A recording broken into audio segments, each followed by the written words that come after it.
হাতত অলপ সময় থাকিলে ভিডিঅ'টো শেষলৈকে চাব, কাৰণ ভিডিঅ'টোত এনে কিছুমান কথা উল্লেখ আছে যিবোৰে আপোনাৰ জীৱন সলনি কৰি দিব পাৰে। জীৱনত সপোন তাক লৈ দেখা উচিত, যিয়ে মাথো সপোন নেদেখায়, বাস্তৱলৈও ৰূপায়ণ কৰে। কিন্তু এনেকুৱা কাকলৈ সপোন দেখা উচিত নহয়, যিয়ে সপোন দেখায় সুযোগ বুজি নিজেই হেৰাই যায়। কষ্ট পালে জানো ভাল পোৱা হেৰাই যায়? কেতিয়াও নহয়। যিজনে আপোনাক ভাল পাব জানে, তেওঁ হাজাৰ কষ্টৰ মাজতো আপোনাক ভাল পাব পাৰে। পৃথিৱীৰ নিয়মটো বহুত অদ্ভুত।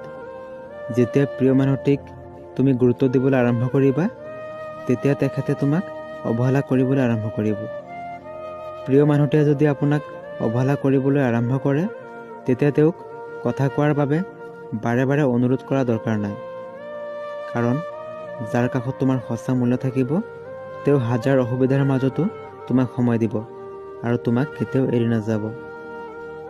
টকাৰে তুমি সকলো কিনিব পাৰিবা, কিন্তু মানসিক সুখ কোনো দিন কিনিব নোৱাৰিবা। ভাল পোৱা মানুহটিৰ লগত কথা পাতিলে হয়তো মায়া বাঢ়ে, কিন্তু কথা নাপাতিলে মায়া কিন্তু কেতিয়াও কমি নাযায়। মানুহ যেতিয়া লাহে লাহে ডাঙৰ হৈ আহে, তেতিয়া বুজিব পাৰে যে সকলোৰে মাজত থকাতকৈ অকলে থকাই বেছি ভাল। কাৰণ সৰুকালত বন্ধু বান্ধৱীসকলে বিনা স্বাৰ্থত কথা পাতিছিল, আৰু এতিয়া সেই বন্ধুবোৰে স্বাৰ্থ নহ'লে কথাই নকয়। ৯৯% ল'ৰাৰ ভাল পোৱাৰ ক্ষেত্ৰত এটা ঘটনাই ঘটি থাকে। গোটেই জীৱন এটাই আফচোচ থাকি যায়, যাক মনৰ পৰা ভাল পালোঁ, শেষত তাকেই নাপালোঁ।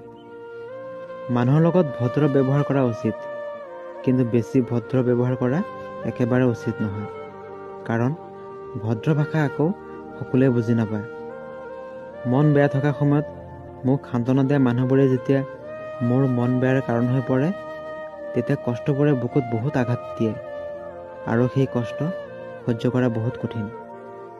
মানুহে প্ৰিয় মানুহবোৰৰ চেহেৰাৰ মায়াতকৈ কথাৰ মায়াত বেছি আকৃষ্ট হয়, কিয়নো চেহেৰাৰ মায়া এদিন পাহৰিব পাৰি, কিন্তু কথাৰ মায়া সহজে পাহৰিব নোৱাৰি। ভৰি নিভিজাকৈ হয়তো নদী পাৰ হ'ব পৰা যায়, কিন্তু চকু নিভিজাকৈ জীৱন পাৰ কৰা অসম্ভৱ। জীৱনত কিবা পালোঁ বা নাপালোঁ, জীৱনৰ পৰা এটা শিক্ষা ভালকৈ পাইছোঁ, বিচাৰিলেই সকলো পোৱা নাযায়।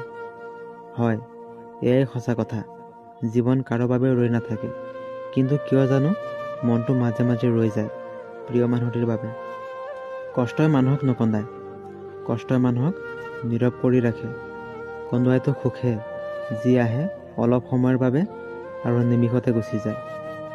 বাস্তৱতে এনেকুৱাই হয়।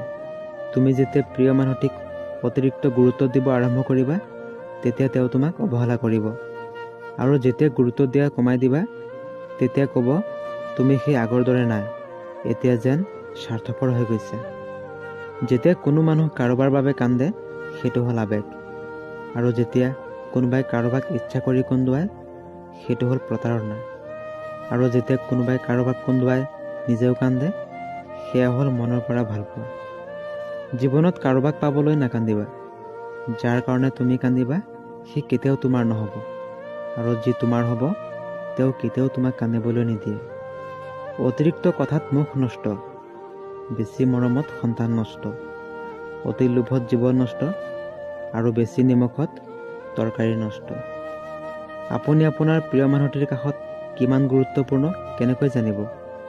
যেতিয়া চাব আপোনাৰ প্ৰিয় মানুহটিয়ে আপোনাক বহুত যত্ন লৈছে, আপোনাৰ সুখীত তেওঁ সুখী হৈছে, আপুনি জীৱনত উন্নতি কৰিলে তেওঁ কেতিয়াও হিংসা নকৰে, তেতিয়া ভাবিব তেওঁ আপোনাক সঁচাই বহুত ভাল পায়। এটা সুখে মানুহক বাৰে বাৰে হহুৱাব নোৱাৰে, কিন্তু এটা দুখে মানুহক গোটেই জীৱন কন্দুৱাব পাৰে। যিজনে তোমাক সঁচাকৈ ভাল পাব, তেওঁ কেতিয়াও তোমাৰ বেয়া সময়ত আঁতৰি নাযাব। তেওঁ তোমাৰ বেয়া সময়ত কাষত থাকিব, আৰু তোমাৰ ভঙা মনক জোৰা লগাবলৈ সহায় কৰিব।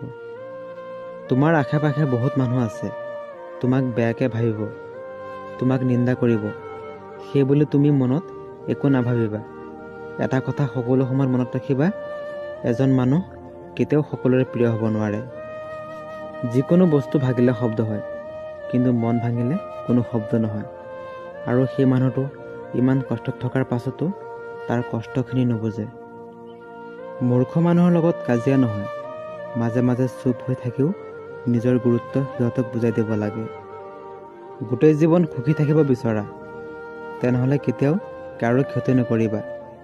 এটা কথা সকলো সময়ত মনত ৰাখিবা, তোমাৰ দ্বাৰা কাৰোবাৰ উপকাৰ হওক বা নহওক, সেইটো ডাঙৰ কথা নহয়। তোমাৰ দ্বাৰা যেন কাৰো ক্ষতি নহয়। আইফোন কোম্পানীৰ মালিক বিল গেটছে এটা কথা কৈছিল, আপুনি যদি দুখীয়া হৈ জন্ম লয়, সেইটো আপোনাৰ দুখ নহয়, কিন্তু আপুনি যদি দুখীয়া হৈ মৰি যায়, সেইটো সম্পূৰ্ণ আপোনাৰ দুখ। এজন মানুহ শাৰীৰিকভাৱে যিমানেই শক্তিশালী নহওক কিয়, তাৰ প্ৰিয় মানুহটিৰ কাষত সকলো সময়তে দুৰ্বল। ভিডিঅ'টি চাই কেনে পালে নিশ্চয় কমেণ্ট কৰি জনাবচোন, আৰু চাই ভাল লাগিলে এটা লাইক কৰি দিব, আৰু এনেকুৱা নতুন ভিডিঅ' পাই থাকিবলৈ চেনেলটো ছাবস্ক্ৰাইব কৰি দিব। ধন্যবাদ।